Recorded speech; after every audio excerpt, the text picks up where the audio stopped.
Claro que sí. El contraalmirante Fernando Farías Laguna, señalado de ser uno de los líderes de la red de huachicol fiscal, sí será deportado a México en las próximas horas o en estos días desde Argentina, lo menciona la presidenta, a pesar de que los abogados defensores de este señor digan que no quiere regresar a México porque teme por su vida. De los temas que están ahí en la mesa para abordar precisamente con los miembros de esta mesa de seguridad que tanto respetamos y admiramos aquí en Sin Censura. Saludo al flamante Premio Nacional de Periodismo, un hombre que lleva más de 50 años en el periodismo y que está estrenando libro, el maestro Pepe Rebeles, más de 50 años en el periodismo y sigue publicando y sigue escribiendo. Ya llegó el maestro Pepe Rebeles, ya llegó el abogado César Gutiérrez Priego, que también trae fresquecita una de sus columnas en La Silla Rota, que va a dejar la víbora chillando porque el tema lo amerita. Y también regresa el maestro Paco Cruz, más de 47 años en el periodismo, y también muy pronto nos dará el campanazo con un nuevo libro. Ya estamos listos para hablar sin censura de estas declaraciones, incluso de la Fiscalía General de la República, que no hay investigación indagatoria contra Andrés Manuel López Beltrán, el hijo del presidente Andrés Manuel López Obrador, por huachicol, como lo han venido sosteniendo muchos disque periodistas de investigación que pusieron el grito en el cielo con lo anunciado en redes por la Fiscalía General de la República a cargo de Ernestina Godoy, y los temas que quieran poner sobre la mesa. Por cierto, para arrancar, felicidades, Pepe Rebeles, porque en estos días que estamos recordando a Fidel Castro, eh, tengo entendido que estás también eh, pues estrenando libro, mi querido Pepe Rebeles, felicidades. Este libro, La captura del Che y Fidel, el operativo de la Policía Secreta Mexicana que definió el futuro de Latinoamérica. Mi querido Pepe Rebeles, ¿cómo estás? Muy bien, muy buenos días, muchas gracias. En efecto, acaba de salir el libro, ya está llegando a librerías, de una historia que parece que es muy conocida, pero no lo es tanto, ¿no? Hoy mismo estaba yo leyendo un comentario en redes en la mañana que hablaba de que todo el operativo que preparó Fernando Gutiérrez Barrios en aquella época, director de la Federal de Seguridad, en Kepler y Copérnico, ya por Polanco, para capturar a Fidel, al Che y después a otros milicianos cubanos que estaban entrenando en México. Pero por supuesto se equivoca en el lugar. Eso no fue allí, esto fue en Puente de Alvarado y en Emparan, ahí en la colonia tabacalera. Y no fue un operativo preparado por Gutiérrez Barrios, fue una casualidad de que otros compañeros de Gutiérrez Barrios en la DFS, el capitán Fausto Morales Juárez sobre todo, habían ido a un café cercano y cuando iban pasando se toparon con una balacera que había efectivamente contra Fidel Castro dos de sus acompañantes, Universo Sánchez y Ramiro Valdés, en esa calle y estaban pues a punto de ser asesinados por agentes mexicanos del servicio secreto y agentes de Batista que vinieron de Cuba específicamente para matar a los milicianos, porque sabían que estaban acá en México entrenando. Entonces, todo esto ocurrió en Puente de Alvarado y en Paran, y ahí además quien encañonó a Fidel en la nuca fue el capitán Fausto Morales Juárez, que después, 4 días después, se llevó a Fidel al rancho de Santa Rosa en Chalco así lo llamaban ellos, porque en realidad no se llamaba Santa Rosa, tenía otro nombre, pero ellos lo decían así por una paletería que estaba ahí cercana, y que prepararon un operativo, localizaron el rancho y ahí capturaron al resto de los milicianos. Es decir, el Che Guevara fue capturado en Chalco.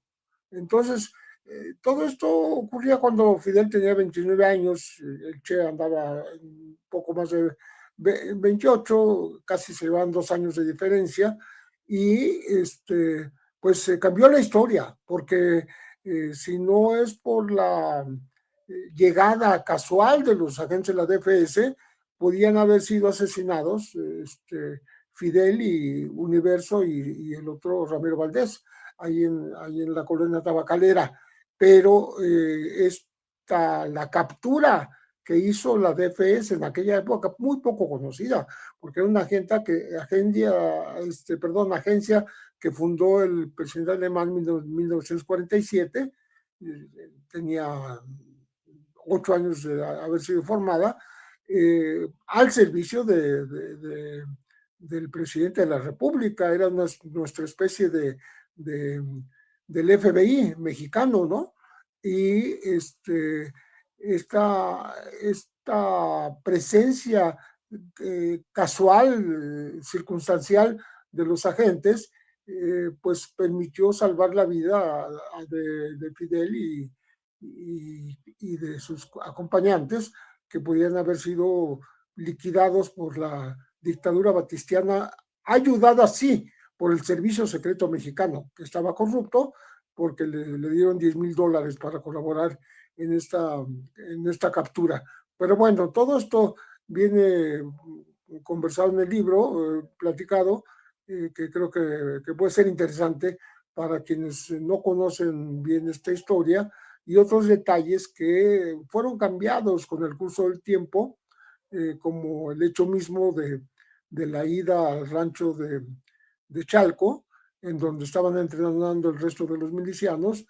Fidel no había dicho nada, sino que lo descubrió la propia DFS y llevó a Fidel también encañonado para pues que él sirviera de intermediario, de que hablara con la estatura moral que él tenía y la capacidad de mando, la confianza que tenían sus hombres, para que no hubiera un enfrentamiento y no fuera una masacre aquello, porque fueron rodeados por el ejército y la policía y pudieron haber sido pues víctimas, porque iban mucho más armados los mexicanos que ellos mismos, porque ellos nada más estaban entrenando en armas, eran aproximadamente 16 milicianos que estaban en el rancho.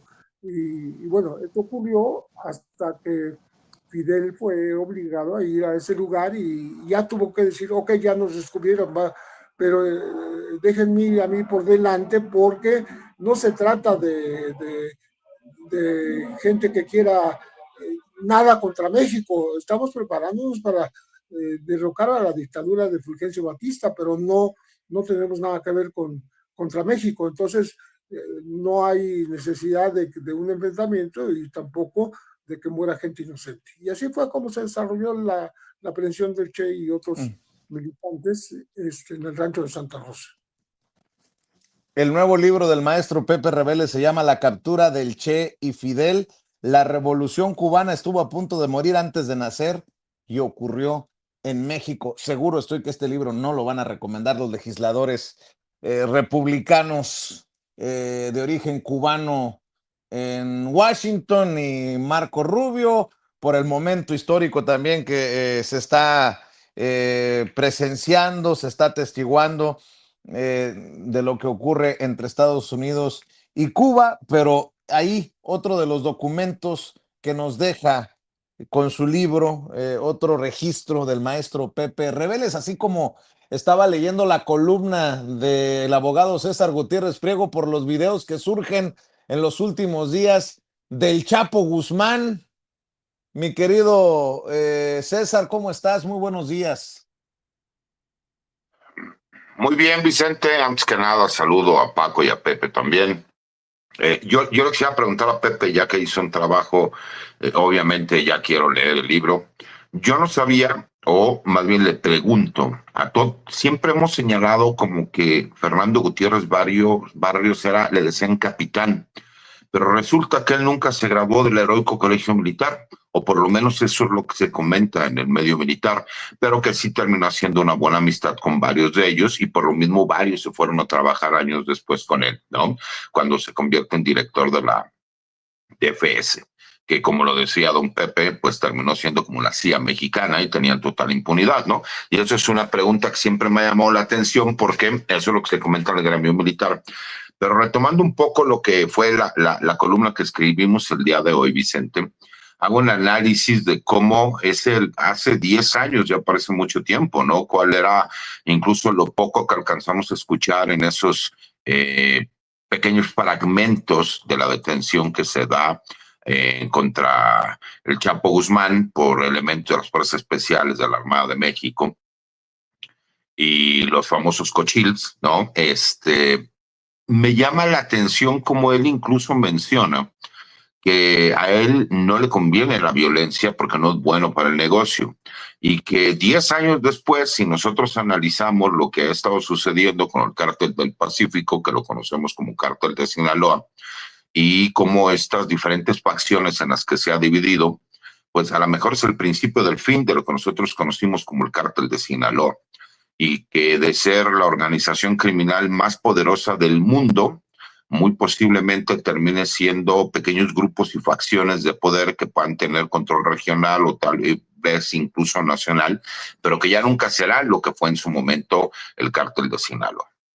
Y paradójicamente, la gran ventaja que han tenido es que el duelo que existe en estos momentos de colaboración entre los Chapos y los Mayos, ¿no? Por más que se quiera manejar que no hubo una colaboración con el Mayo Zambada, desde el hecho de que él se haya declarado culpable, me parece que en sí ya es una negociación. Y que tiene que ver incluso con los familiares que tienen en México y la forma de reacción que va a tener el gobierno de los Estados Unidos en contra de estos líderes criminales. Y que la gran oportunidad que ellos han tenido es que ahorita una de las prioridades del gobierno de los Estados Unidos es desarticular en gran medida al cártel Jalisco Nueva Generación, recordando que el cártel de Sinaloa es una creación del viejo PRI y el cártel Jalisco Nueva Generación es una creación del prianismo, porque fue con el PAN de Felipe Calderón donde inicia el cártel Jalisco Nueva Generación, pero toma gran poder y presencia no solo nacional, sino a nivel mundial en el sexenio Enrique Peña Nieto, recordando incluso aquel helicóptero Black Hawk en donde perdió la vida elementos militares, entre ellos un primo hermano mío, que estaba en ese helicóptero, y por lo cual pues, obviamente son hechos que me parece son importantes recordar, porque ahora cuando nos preguntan qué pasa con los grupos criminales, por eso es importante hacer el señalamiento, ¿no? De cómo viene nuestra historia, qué es lo que pasó con nuestra historia, dónde tuvieron esta capacidad de poder, porque yo quisiera preguntarle, ¿no? Y aquí tenemos a dos expertos en estos temas como Paco y Pepe. Es imposible que un grupo de personas que se dedican de forma reiterada a cometer delitos y que nosotros podemos considerar como delincuencia organizada, puedan alcanzar tal magnitud de poder político, de poder regional, de poder armamentista, sin el apoyo de los gobiernos, no solo municipales y estatales, sino a nivel federal y el contubernio que existe con autoridades de diferentes países, entre ellos de Estados Unidos. Entonces, un poquito explicar, ¿no? Cómo a 10 años de la detención del Chapo Guzmán, cómo se ve el panorama el día de hoy para el cártel de Sinaloa y qué tan distinto, ¿no? Es ese cártel de Sinaloa hace 10 años al día de hoy, que me parece estamos viendo la extinción de lo que fue en su momento el grupo más poderoso del crimen organizado a nivel mundial. Por cierto, hablando del cártel de Sinaloa y el cártel Jalisco Nueva Generación, veo a esos, nótese mi sarcasmo, ¿no? Expertos que dicen, es que AMLO y su hijo Andrés Manuel López Beltrán traicionaron al cártel de Sinaloa y apoyaron al cártel Jalisco Nueva Generación y por eso traen todo este relajo, porque ahora que Loret, mi querido Paco, dice que tiene audios o presenta presuntos audios de amigos de Andrés Manuel López Beltrán hablando de ligas, de amistades con el cártel, con algunos personajes del cártel Jalisco Nueva Generación, pues se retoma con fuerza todo esto de los supuestos vínculos, ¿no? Del gobierno con el crimen organizado. A eso súmale algo que va a ser muy interesante, ¿no? La llegada a México, la repatriación desde Argentina de este personaje de la Marina, que está siendo señalado de ser uno de los cabecillas del huachicol fiscal. Dicen algunos, tiemblan los hijos de López Obrador. Pues desde que está temblando López Obrador, ya yo creo que le dio Parkinson, digo con mucho respeto, lo digo en tono sarcástico y burlón. Pero mi querido Paco, hay muchos temitas, muchos temotas en la mesa. Vicente, Pepe, César, a ver, fíjate, primero es que sí, todo va junto, pero yo quiero resaltar, dices, Loret dice que tiene muchas cosas, es un tipo que inventa siempre, ha inventado capos, ¿por qué no va a inventar otras cosas? Pero la cuestión es que hoy, para mí, la presidenta Claudia Sheinbaum Pardo les concedió el derecho a mentir. Para mí, hoy es la derrota total de la mañanera. Cuando Dalila Escobar le plantea lo de los nombres, que para mí, yo insisto, ayer lo platicamos ayer, no fue una lista, sino una forma de actuar de la prensa cuando la presidenta le dice, bueno, pues si no quieren que se publiquen nombres, que no se publiquen. Entonces la presidenta está concediendo su derrota, la derrota de la mañanera. Y entonces yo pregunto, entonces la presidenta Claudia Sheinbaum Pardo les va a ir a preguntar qué se puede publicar o qué no se puede publicar.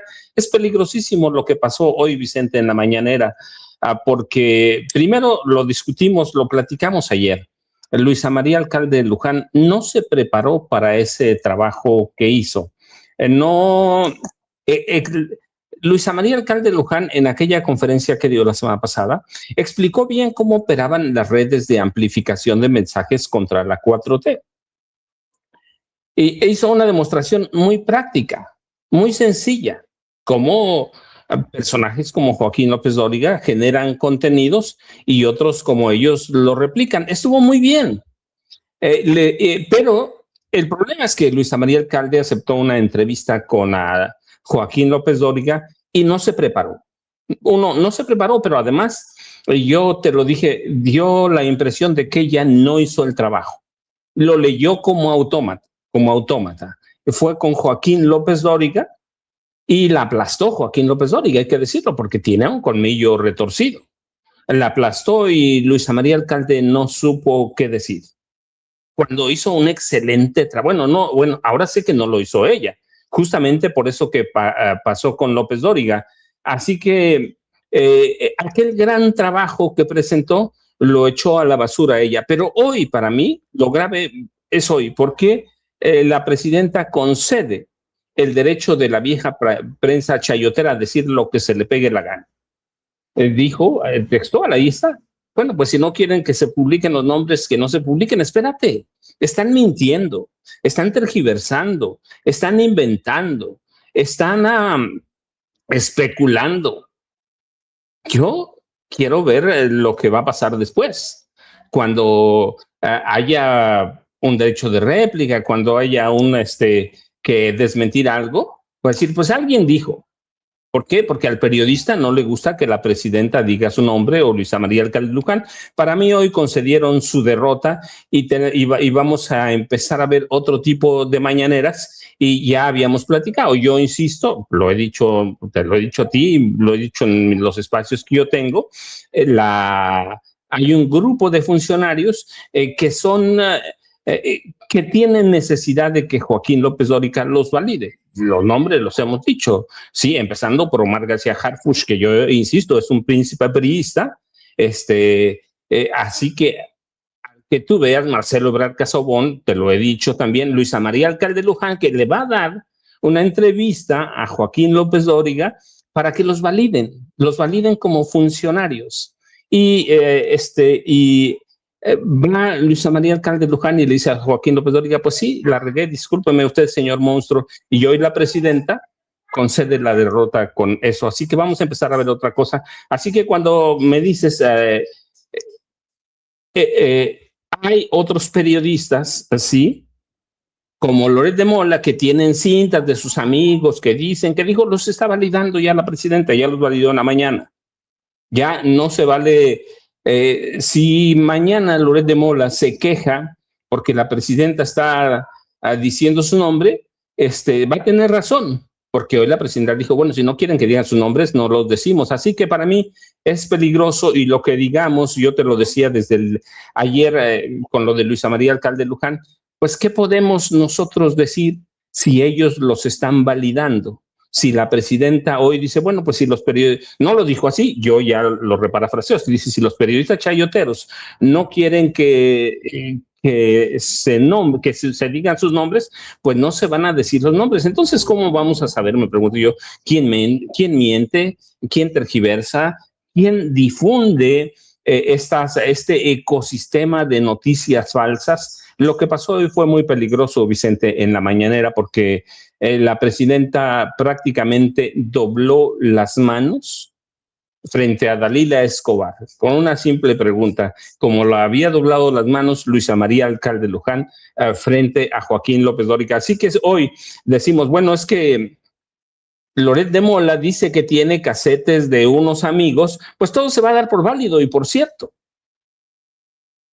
Porque la presidenta ya no va a tener el derecho de réplica, no va a tener el derecho a desmentir las mentiras. ¿Por qué? Porque alguien dijo, alguien comentó, porque los periodistas como no quieren que se digan sus nombres, Vicente. Eso para mí hoy vale la pena comentarlo, vale la pena destacarlo por todo lo que ha representado la mañanera desde que la puso en marcha el presidente Andrés Manuel López Obrador, ahora la presidenta Claudia Sheinbaum Pardo, y para mí están concediendo la derrota frente a la vieja prensa chayotera, Vicente, César y Pepe. Y todavía tiene el descaro hace 2 horas Joaquín López Dóriga de escribir frases cotidianas como, no sé si sea cierto, pero lo envío.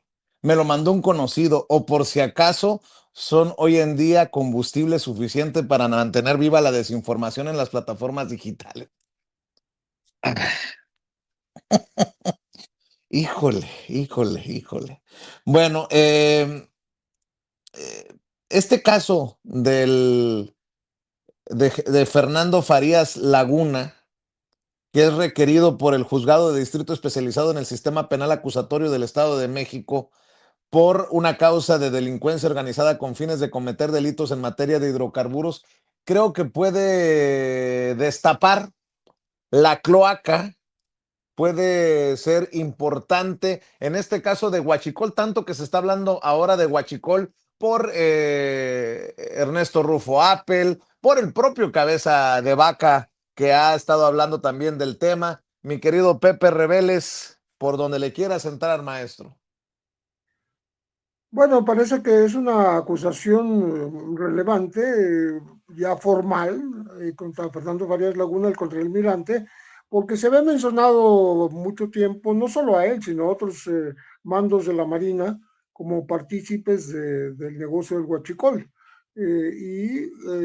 Finalmente aterriza esto en una orden de aprehensión, una traída desde Argentina, donde se fue a refugiar Farías Laguna, de tal manera que pueden aclararse muchas cosas de cómo operaba toda esta red, como tú dices con toda claridad, ¿no? De que involucraba también en su momento ha involucrado también al exgobernador Rufo Appel en Baja California. Entonces, todo esto hace que el tema del huachicol se convierta en algo tan importante, tan relevante como pues el propio narcotráfico, porque aquí se trata del tráfico de combustible, del paso a través de la frontera de combustible de manera ilegal, en el caso de Rufo, por ejemplo, que reportaba mucho menos cantidad, menos del 10% de lo que realmente estaba transportando, con lo cual causó daño al erario por más de 4,000 millones de pesos. Entonces estamos hablando de una cadena de complicidades, pues porque ahí las aduanas tendrían que ver también en la no revisión correcta y detallada de lo que transportaban los tanques desde los Estados Unidos hacia México, ¿no? Contrabando de combustible. Esto creo que va a llevar a investigaciones de más profundidad, y sobre todo porque está el propósito del gobierno de hacerlo. No importa que haya ocurrido en este o en el sexenio anterior. que me parece muy adecuado porque no hay una intención de encubrimiento de cómo se operaba ese negocio que afecta a la economía mexicana. Y entonces, el hecho de que se investigue si ocurrió en los gobiernos de la 4T, pues también hay que investigarlo. No quiere decir que sean puros y, y totalmente libres de corrupción. También hay este tipo de movimientos internacionales que hacen que el gobierno mexicano pues sufra en su economía y además pues tenga esta impunidad en la comisión de este tipo de delitos. Me gustaría un poco distraerla, nada más para hacer un par de aclaraciones respecto de lo que preguntaba el licenciado César. Con respecto a la presunta captura no presunta, la captura que hubo de Fidel Castro y después del Che, no hubo la intervención personal de Fernando Gutiérrez Barrios. Fernando Gutiérrez Barrios fue convertido en una especie de leyenda por parte de mucha gente diciendo que él había preparado un operativo para capturarlos. No es cierto, todo fue totalmente casual y en otro lugar de donde se quiere ubicar esta captura. Ya cuando estuvieron presos tanto Fidel como el Che Guevara, él, vamos a decir que se comportó de manera muy amable, incluso hizo un reporte por escrito que está en los archivos de la DFS, en donde dice que realmente estaban luchando contra la dictadura de Batista, que se vinieron a México porque pues dónde iban a entrenar, ¿no? Después de que había sido liberado Fidel, por ejemplo, pues de la cárcel tras el asalto al cuartel Moncada en el 53, pero llegó a México en 1955, y cómo se conocieron aquí él y Ernesto Che Guevara, que no se conocieron en México, en la casa en Paran 46, ahí en la Tabacalera. Entonces sí Gutiérrez Barrios era el líder de la DFS, porque formó parte de una generación de 11 elementos del heroico colegio militar, en donde todos ellos fueron formados, y el presidente Miguel Alemán tomó a toda esa generación y la convirtió en esta policía, pues que en esa época era secreta, ¿no? La Dirección Federal de Seguridad, y en efecto, Fidel y el Che fueron de alguna manera después favorecidos por el propio Gutiérrez Barrios, pero ya estando capturados. Él no tuvo nada que ver con la captura. Y fueron haciéndose amigos, y Gutiérrez Barrios con el cambio, con el tiempo fue cambiando de opinión respecto de la estatura, del tipo de persona que eran estos revolucionarios cubanos, que no querían hacer nada contra México, pero que tenían pues muchas casas de seguridad.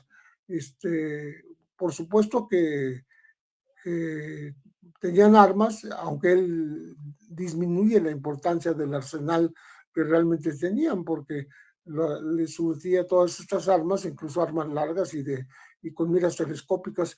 Don Antonio del Conde, dueño de una armería que estaba ahí en las calles de Revillagigedo, pero él minimiza la posibilidad del armamento, y también minimiza vamos a decir, la interferencia de los cubanos con el gobierno mexicano. También dice que no son comunistas, sino que son luchadores por la libertad de su país, en contra de la dictadura de Fulgencio Batista. Y bueno, con toda esa empatía, vamos a decir, que fue logrando con las semanas y los días, terminó siendo realmente, como le decían, el policía caballero, el amigo de Fidel Castro, Fidel Castro y Gutiérrez Barrios fueron muy amigos, al grado de que cuando vino Fidel a visitar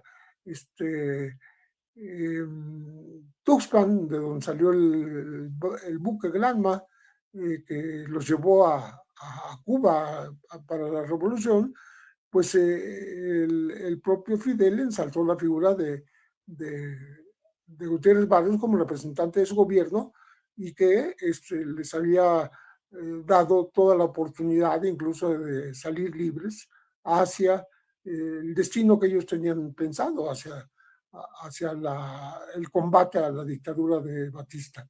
Entonces, sí, era un personaje importante, pero no fue el hombre que detuvo a estas personas, aunque era también egresado, como todo el grupo que Alemán nombró como DFS, era también egresado del heroico colegio militar, ¿no? Entonces, pues nada más eso, es una aclaración para terminar de explicar un poco el asunto. Claro que sí, mi querido maestro Pepe Reveles. Querido César, el tema de Fernando Farías, que viajaría desde Argentina, dice la presidenta Claudia Sheinbaum Pardo, la Fiscalía General de la República que dice que no hay indagatorias en torno a Andrés Manuel López Beltrán, y solo por no dejar, porque me gusta ser medio, pues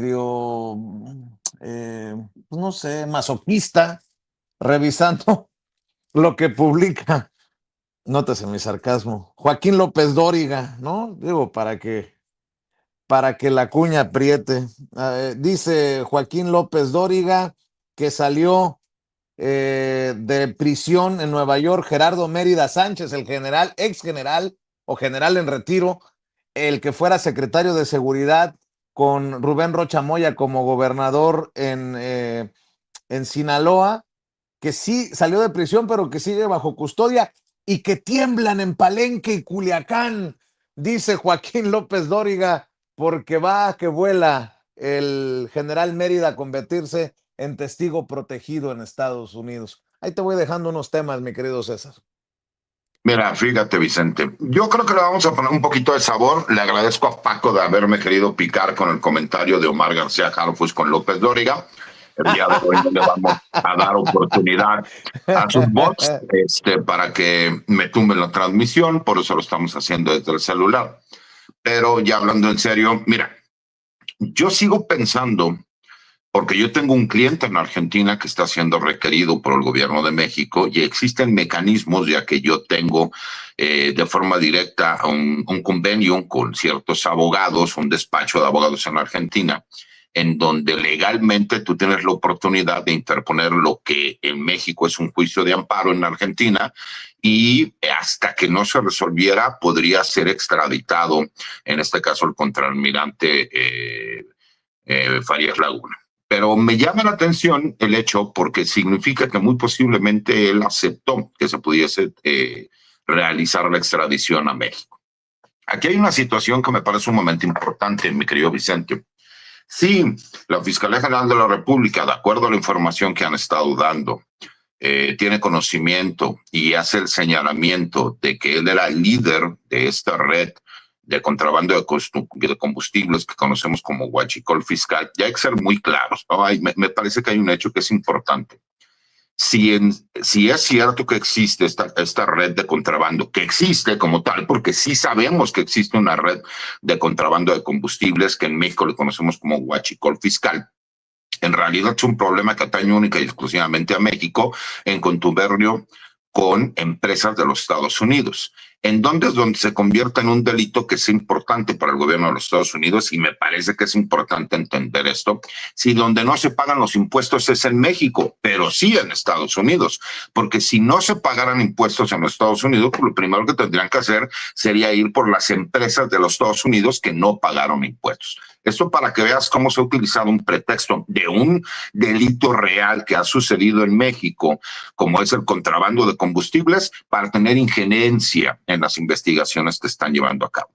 Pero con todo respeto, si señalan que el contraalmirante, para que entiendan, incluso su hermano que era vicealmirante, tenía un grado superior dentro de la Armada de México, en la Secretaría de Marina, pues sería poco probable que una persona con un menor grado fuera el líder. Pero forzosamente van a tener que mandar llamar al almirante exsecretario de Marina, José Rafael Ojeda Durán. Es necesario y es obligatorio, porque dentro del escalafón militar, quien era el secretario de Marina, pues es el responsable, obviamente, de las órdenes y los mandos que ejecuten o lleven a cabo estos actos de corrupción. Entonces, me parece que ahí es donde nosotros vamos a ver si realmente hay voluntad por parte de la Fiscalía General de la República, porque a diferencia de lo que sucede con los secretarios de la Defensa Nacional, que tienen un fuero de por vida, porque yo ya lo comenté en algún momento, todos los secretarios de la Defensa Nacional, derivado, ¿no?, en un decreto presidencial de Luis Echeverría para proteger a los secretarios de la Defensa, todos en el momento en que deberían de retirarse cuando dejan de ser secretarios de la Defensa Nacional, en realidad se convierten en asesores del alto mando, o sea, del secretario de la Defensa Nacional que entra a suplirlos. Y de forma inmediata eso les da un manto protector. Es como un fuero, porque los convierte en parte de la plana mayor de la Secretaría de la Defensa Nacional y siguen siendo generales en el activo. Es una realidad que nadie puede ver. Lo mismo no sucede en la Secretaría de Marina. Entonces sí tendría la obligación Rafael Ojeda Durán de presentarse en estas acusaciones, imputaciones que hay en contra de los almirantes Farías Laguna. Y ahí es donde vamos a ver si realmente hay la voluntad por parte de la Fiscalía General de la República, porque el exsecretario de Marina forzosamente tiene responsabilidades por acción o por omisión. Y eso me parece que se podría convertir en un gran escándalo, ¿no? Incluso el día de ayer, en diversos medios de comunicación, en algunas entrevistas que me realizaron, me preguntaban, ¿no?, sobre el retiro de visa de Andrés Manuel López Beltrán. Y yo les decía, Andy, y yo sé que a él no le gusta que le digan Andy, pero yo creo que Andy es su marca, ¿no? Así como en su momento al expresidente López Obrador le decían Peje, y que él con una capacidad política impresionante les dijo, sí Peje, pero no Peje Lagarto, le dio la vuelta y fue su marca, al grado de que hoy vemos pejecitos, ¿no? Creo que Andrés Manuel López Beltrán, su marca es Andy, ¿no? Pero sigo pensando que el que debería de ser político es José Ramón, porque creo que José Ramón tiene esa chispa que te contagia, me parece que tiene una gran capacidad, pero pues a lo mejor algunas personas lo pueden malinterpretar, pero es una percepción muy personal, ¿no? En mi caso, ¿no? Hay por ahí, dentro de lo que comentábamos, ¿no? A ver, la situación del general Mérida. Jesús García, como bien lo señalabas, él explica qué es lo que está sucediendo, ¿no? Porque por ahí dieron la noticia de que el general en retiro, Mérida, ¿no?, ya no se encontraba en las prisiones federales, porque pues, obviamente así lo habían señalado. Y también él explicaba una parte que es muy importante, que en México causa algunas dudas. El Sistema Federal de Prisiones señala, oye, ya no se encuentra bajo mi resguardo. ¿Por qué? Pues porque administrativamente lo tiene que hacer del conocimiento. Pero eso no significa que se encuentre en libertad, sino que hay diferentes agencias con las cuales el general en retiro pudo haber iniciado conversaciones para ver si se convierte en un testigo colaborador. En este momento sería un testigo colaborador porque a él le están haciendo una imputación de que él formaba parte de un esquema criminal en donde él recibía sobornos para apoyar y dejar trabajar a un grupo criminal, una facción del cártel de Sinaloa, en aquel entonces todo el cártel de Sinaloa, como los Chapitos, ¿no? Y sí, de acuerdo a la información que él dé y al acuerdo que lleve a cabo con la Fiscalía de los Estados Unidos, que es autorizado por el Departamento de Justicia y por la agencia criminal, la agencia de investigación criminal que esté llevando a cabo este acuerdo, que puede ser la DEA, puede ser el FBI, o incluso la CIA, que ya vemos que también opera en México desde los años 50, y Pepe y Paco lo tienen muy documentado, entonces sí, ya él podría convertirse en un testigo protegido. Entonces, me parece que es importante hacer los señalamientos, porque yo lo decía, ¿no? Me parece que fue Salvador García Soto quien dijo que el general retiro Mérida se había ido con una cajita de zapatos y unos USBs y que todo el gobierno de la República iba a tener miedo porque ahí traía todas las pruebas de los grupos criminales con el gobierno de la Cuarta Transformación, lo cual es pues obviamente no solo risible, sino ilógico, ¿no? como el secretario de Seguridad de un estado como Sinaloa, sí importante, va a conocer todas las cuestiones de seguridad nacional de este país. O sea, con todo respeto, no. Además, para todos aquellos que hablan, es que él por los encargos que tuvo dentro del ejército mexicano, la información que puede conocer, con todo respeto a mi querido Vicente, aquí quienes tienen mayor información, pues obviamente son los comandantes de zona, los comandantes de región, y si bien es cierto, el general Mérida fue comandante de zona en el estado de Puebla, nunca fue comandante de región, nunca estuvo en la plana mayor de la Secretaría de la Defensa Nacional, pues la información que podría llegar a tener es única y exclusivamente de nexos que pudiesen existir en el estado de Sinaloa con una facción criminal. Esa es una realidad. Y hay otro tema, ¿no?, que me gustaría tocar, porque no sé si Toño, cuando estaba platicando contigo, como que hizo por ahí un comentario, no sé si fue personal, pero me gustaría contestarlo, ¿no? De que decía que muchas veces él hace invitaciones a su programa y que muchas personas de las que van contigo no les gustan ir con él, ¿no? Y aclarando el hecho de que muchos a lo mejor no publican, que salen sin censura. Yo gran parte del conocimiento público, si no es que la gran mayoría del conocimiento que yo tengo en los medios de comunicación y en las redes sociales, fue gracias a Sin Censura y fue gracias a Vicente Serrano.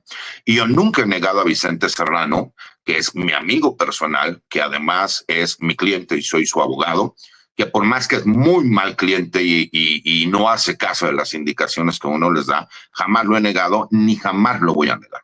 Y que yo, tú lo sabes, en mis espacios personales, todos los martes cuando vengo o cuando hay alguna invitación especial, por supuesto que también hago la publicación. Muchas veces la gente se basa en Twitter, ¿no? O ahora X. Yo en realidad no utilizo a lo mejor el estar dando los retweets para ciertas entrevistas que yo realizo, ¿no? ¿Por qué? Porque así es la forma como he decidido manejar ciertas cuestiones, pero lo retomo en algunas otras redes sociales. Y en cuanto a lo de Toño, ¿no?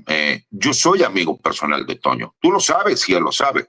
A mí lo que no me gustó con Toño, y esa es una realidad, y tú y yo lo hemos platicado en privado, fue que cuando tú y Manuel Pedrero tuvieron este rompimiento por algún momento, Toño fue muy agresivo con Manuel.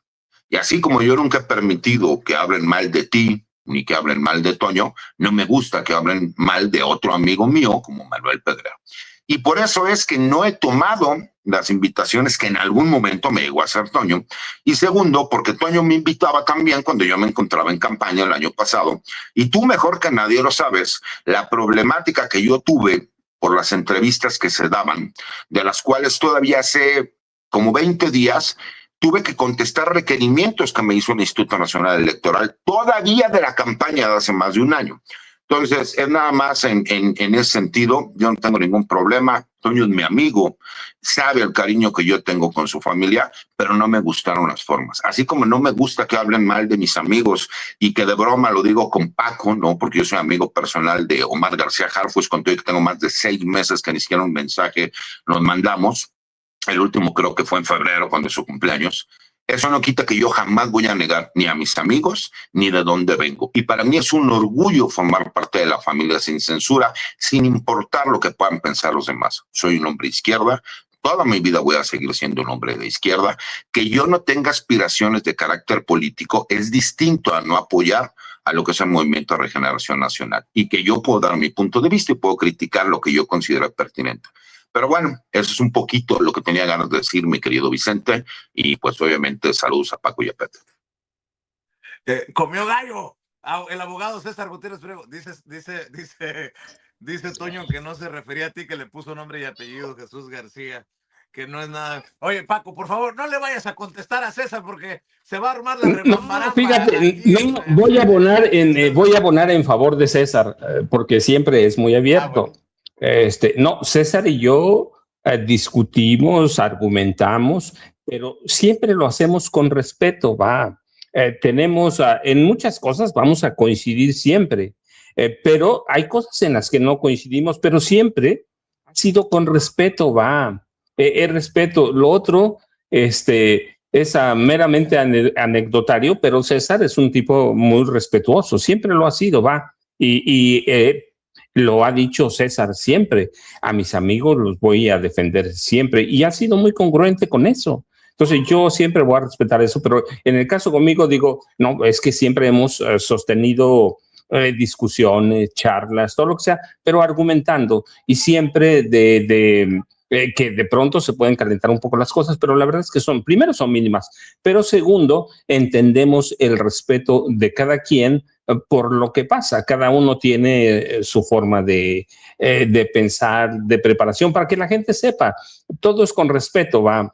Y lo que pasa con Toño, bueno, yo les voy a decir algo, que el problema, a mí a veces me preguntan muchas veces, ¿por qué no pongo un canal? Yo les voy a decir, confesar uno, primero porque no me gusta, la verdad, pero segundo, el problema es que damos vueltas a los mismos informantes, todos, a las mismas invitaciones, todo, y para mí, se los confieso, para mí de pronto eso es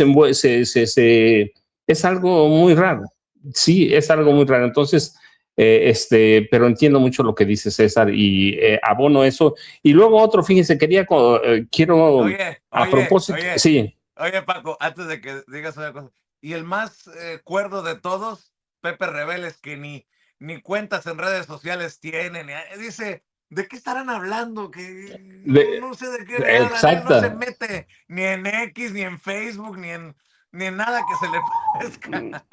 No, fíjate, es que quiero comentar otro tema que pasa inadvertido en este país y pasa en muchos. Ayer dio a conocer Editorial o Ediciones era el cierre de su ciclo como empresa. Y de pronto parece que no es importante, pero es una editorial muy importante. En ella publicaron Elena Poniatowska, Carlos Monsiváis. Hay que ver hoy la nota de La Jornada, sí, Octavio Paz. Pero 66 años prácticamente estuvo publicando. Y ayer dio a conocer en un comunicado el cierre de Ediciones Era. Es el comunicado de Ediciones Era. Cierra y es una pena porque es producto, yo digo, de una cosa, de que en este país no hay cultura de la lectura.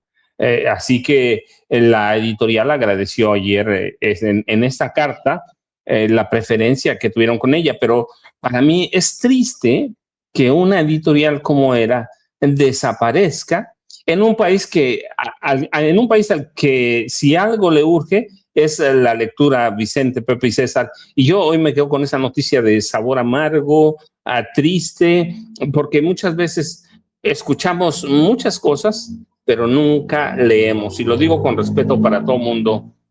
Nunca leemos y el cierre para mí, que publico libros para Pepe, seguramente para ti y para César también, el cierre de una editorial, cualquiera que sea, siempre es una pena porque van a dejarse de publicar libros en un país al que tanta falta le hace leer. Vicente, yo ya sabes, @ Paco Cruz Jiménez en X, antes Twitter, Francisco Cruz Jiménez en Facebook, a las 5 de la tarde mi videocharlas cruzadas en los canales de Julio Astillero y nos vemos mañana tempranito como todos los días.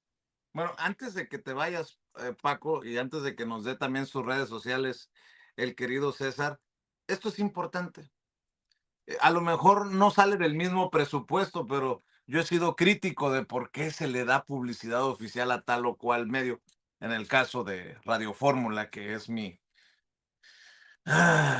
lo que me genera cierta situación en el hígado, porque están todos los personajes que de a tiro por viaje están siendo desmentidos. Mira qué tristeza que cierra una editorial cuando lo que se necesitan son apostarle más precisamente a la publicación de libros. Hoy que estamos hablando del nuevo libro del maestro Pepe Rebeles, ¿no? O sea, sí, claro que tiene que llevarnos a la reflexión, por lo menos, a la reflexión. Yo no sé si sea tema del gobierno rescatar o no una editorial, no lo sé, pero sí es para la reflexión, para el debate. Nada más quiero, si me permiten, pedirles una opinión corta a los tres sobre este debate de si el haber sido mencionados era un ataque a la libertad de expresión o a la libertad de prensa, así como lo han intentado vender los periodistas, obviamente señalados, que se hacen los tontos, pero saben que tergiversan, saben que mienten abiertamente en ocasiones, saben pues qué papel han asumido, aunque no les sean honestos a sus audiencias.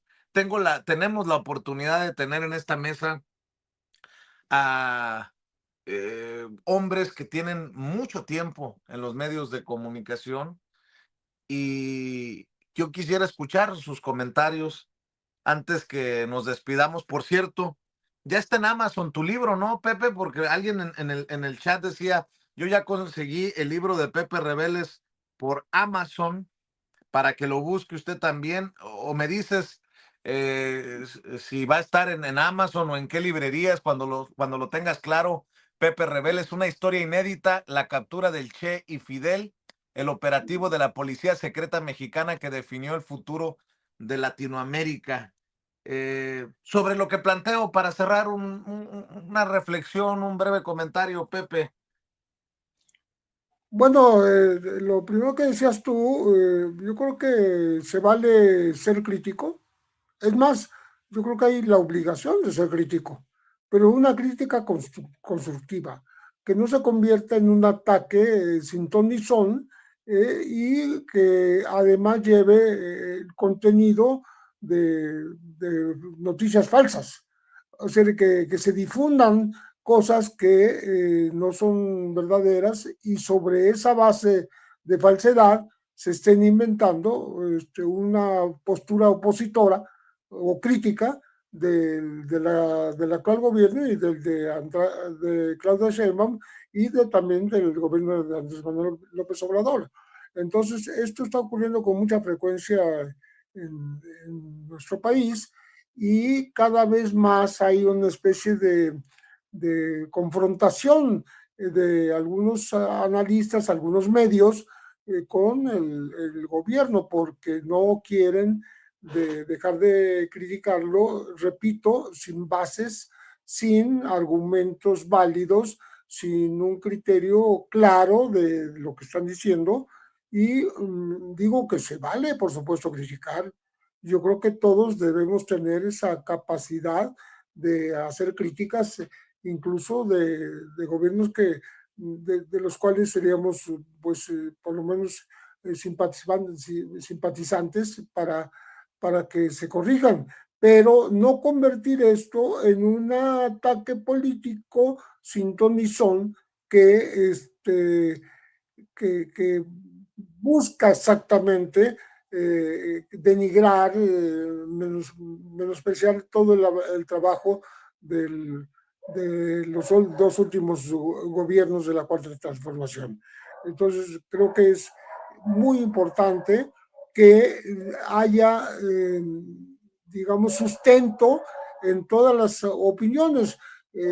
Sabemos que el derecho a la información tiene que ver con los datos duros, con las noticias, con los reportajes, pero hay una libertad de opinión, pero esa a veces se abusa de esa libertad de opinión, haciendo, como repito, sacando conclusiones de cuestiones que se dan por hechas, pero que no son ciertas. No hay un fundamento para hacer esas críticas, porque la intención es politiquera, la intención es atacar, la intención es denigrar a los gobiernos, los dos últimos gobiernos, pero no hacer una crítica constructiva que pudiera ayudar a mejorar aquello en lo que seguramente hay algunas fallas en muchos casos. Creo que el ejemplo de la investigación que ahora se va a hacer de Fernando Farías Laguna en cuanto al tema del huachicol, y esto hace muy evidente cómo el gobierno no se queda callado ante sus propias fallas, ante sus propios errores, ¿no? Entonces, creo que los opinantes, más que los periodistas que informan, sino los analistas que hacen opinión, pues lo deben hacer de manera responsable. Mi querido Pepe Rebeles está estrenando libro. Busque este nuevo libro, La captura del Che y Fidel, recuerde que el maestro Pepe Rebeles también tiene otros libros, como el de Necropolítica y Narcogobierno, Nuevas Dinámicas de Poder en México, y el libro de referencia sobre el caso Israel Vallarta y Florence Cassé, el affaire Cassé, la indignante invención de culpables en México. Muchas gracias, querido Pepe, por estar aquí en esta mesa. Mi querido César, tu reflexión y, si me permites, también pedirte tus trincheras. Fíjate, Vicente, yo creo que hay un tema que es importante recordar. En esta vida me parece que existen personas que abren caminos y hay maestros. Yo te quiero preguntar a ti, todos los que vemos hoy que están triunfando en las redes sociales, ¿dónde iniciaron? Por lo menos el 85% de ellos, incluyéndome, en Sin Censura, porque tú nos diste un espacio y porque ese espacio nos ayudó a capitalizar en alcances, contrario a lo que dice Gela, los alcances que pueden tener los medios masivos de comunicación. Con todo respeto, los números que tú muchas veces ves en YouTube no son los números reales, porque mucha gente retoma esos videos y los terminan manejando por medio de WhatsApp. Eso me parece muy importante. Segundo, no eres un personaje nada irrelevante, al grado de que tenga que inventar historias un personaje como Ricardo Salinas Pliego, porque si algo me queda completamente claro, a ti te pueden acusar de muchas cosas, menos de andar correteando chamaquitos o de tener tendencias raras en esta vida, porque no eres así. Yo te conozco en lo personal, ¿sí me explico? Y ahí es donde tú te das cuenta. No me ayudes, compadre. Pero es que es real, o sea, a ti te pueden acusar de muchas cosas, menos de eso, ¿no? Hay que ver en dónde están la mayoría de las personas. El mismo Manuel, Alina, Toño, Meme Yamel, yo. ¿Cuántos más te gustan que tú les abriste un espacio? Eso me parece sumamente importante, ¿no?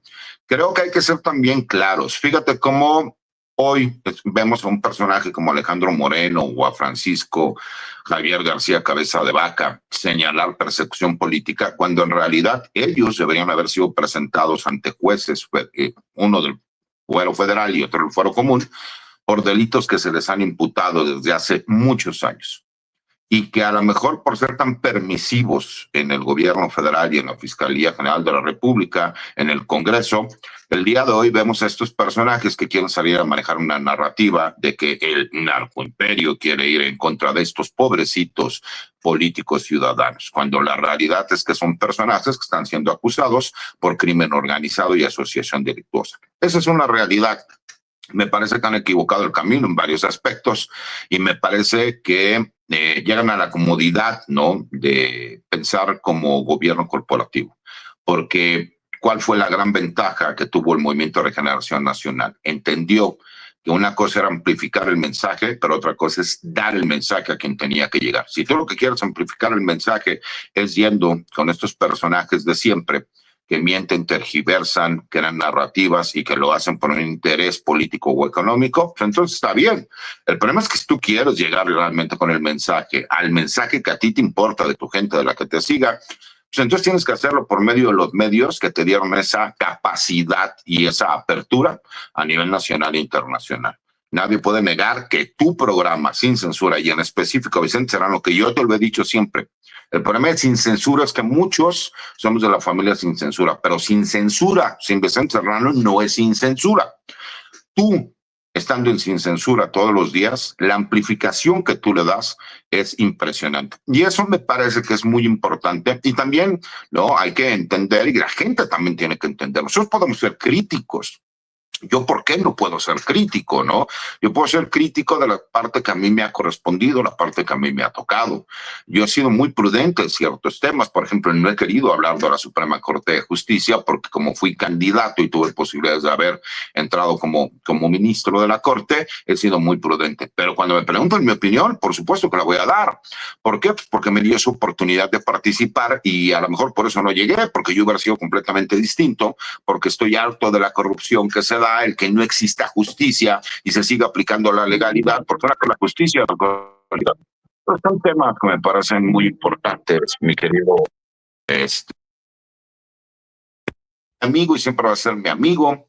independientemente de lo que sea. Te mando un abrazo fuerte, le mando un abrazo con mucho cariño a Pepe. No le voy a pedir que me autografíe mi libro, me lo voy a llevar a comer para que no solo se tome una fotografía, sino me platique como solamente él sabe platicar. Y por supuesto a Paco, como siempre, un abrazo con mucho cariño. Él sabe el respeto que le tengo y que aunque podemos tener debates acalorados, siempre son con fundamentos, siempre es con datos y siempre es con mucho respeto. Les mando un abrazo y agradecido con todas las personas que nos ven y nos escuchan. Tus redes y tus columnas, César. Que me vean en mi casa, que es Sin Censura, todos los martes, mi querido Vicente. Y en mis redes los mandamos también que vengan a Sin Censura a vernos todos los martes, que es mi casa. Te mando un abrazo, César. Gracias por tu generosidad. Paco, para cerrar una reflexión. Vicente, pues yo lo digo desde el día que lo dijo Luisa María Alcalde Luján, para mí hizo un excelente, o quien se lo haya hecho, un excelente trabajo porque nos mostró cómo operan las conspiraciones, los financiamientos clandestinos. Ella no lo puso así, pero eso es la realidad. Cómo alguien coloca un tema y los demás lo amplifican porque comparten intereses, porque intereses políticos, porque odian a la 4T, por todo. Lo hizo bastante bien. ¿Deben darse nombres? Sí, sino qué chiste tiene hacer un programa como esto. Viola la libertad de expresión, no. Periodista debe decir la verdad. Y el día que miente hay que desmentirlo. El día que especula hay que decirlo. El día que distribuye noticias falsas hay que decirlo también. Para mí estaba muy bien. Estaba muy bien. El trabajo, insisto, yo escuchándola y luego releyendo lo que yo escribí sobre eso, digo, es que estaba muy bien. El problema es que siempre hay que defender tu trabajo. Y si no lo sabes, capitulas como pasó con Luisa María Alcalde Luján, u hoy como la presidenta Claudia Sheinbaum Pardo. Pero la libertad de expresión no te da derecho a mentir, no te da derecho a tergiversar, no te da derecho a publicar noticias falsas ni a especular, a menos que lo digas claramente en una columna de opinión. Esta es mi opinión o una especulación basada en estos hechos, lo puedes argumentar, pero que digas esa especulación y que no lo presentes como una noticia, que en este país muchas cosas ya se acostumbraron, esos viejos periodistas que se nombran, empezando por Joaquín López Dóriga, se acostumbraron a presentar propaganda como si fuera noticia. Eso no se debe permitir nunca, Vicente. Yo cuando escribo un libro sé que me pueden demandar y lo acepto porque esas son las reglas de decir la verdad. Yo ya sabes, @Paco Cruz Jiménez en X, en Twitter, Francisco Cruz Jiménez en Facebook, a las 5 de la tarde en los canales de Julio Astillero con mi videocharla. Pepe, un abrazote, de veras me da mucho gusto, tú lo sabes. César, también igual un abrazote y nos vemos, Vicente, mañana muy temprano. Gracias, Pepe. Gracias, Paco. Nos vemos en la próxima semana, Pepe. Mañana temprano, querido Paco. Y bueno, pues déjeme ver, voy a Barcelona, España.